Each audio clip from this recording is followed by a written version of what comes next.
بسم الله الرحمن الرحيم. الحمد لله رب العالمين والصلاة والسلام على رسول الله. أما بعد، رب اشرح لي صدري ويسر لي أمري واحلل عقدة من لساني يفقهوا قولي.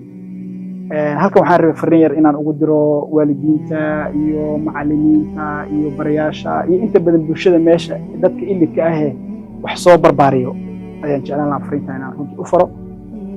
fariinta wax kale maahan, waxaa jirta macallimad ayaa wiilka ilmaha marka dadka tarbiyada kulli dadka aad u barta yaqaaneen ilmaha markuu fadqa Soomaalida yahay dabaqaq badan yahay dadku ma jecla, laakiin waxa laga yaabaa qofka inuu yahay qof intelligent ah marka laga hadlayo IQ inta badan waxa ilmaha dhaqaaqa badan ama fakta badan ku faham badan Allah, laakiin dadku inta badan way dhibaan ma jecla waalidiinta qaar iyo macallimiinta qaar ma jecla, laakiin taas aad loogu badalo.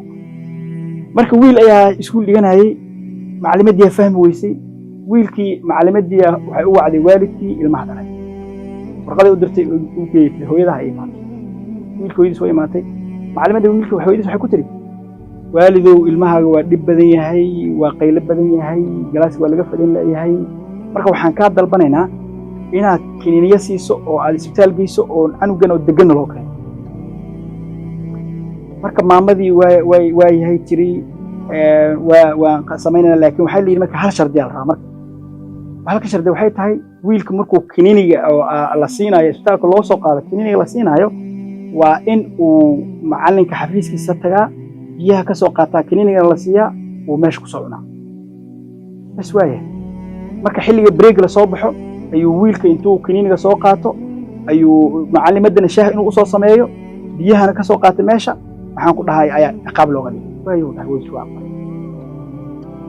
wiilkii maalinkii dambe ninkii ardaygu wuu fiicnaaday, wuu wanaagsanaaday, wuu degay, akhyaaru noqday. maalinkii dambe waalidkiis bil kadib la soo imaaday. bil kadib markii la soo imaaday waxaa la yiri haye wiilkii maamadii loo sheegay wiilkii waa fiicnaaday, ma sha Allah wiilkaagu waa degay, kan uu noqday, waa la amaanay. ninkii marka wiilkii leeyahay maxaa sameysay? wiilkii wuxuu dhahay macallin ana wax kale ma sameeynin, wuxuu dhahay marka aan macallimada shaaha u soo karinayo ayaa waxaan sameyn jiray kiniiniga oo ani la ii soo qoray aan macallimada shaaheeda ugu dari jiray. ani kiniiniga ma cabbi jirin macallimada ayaan shaaheeda ugu daray.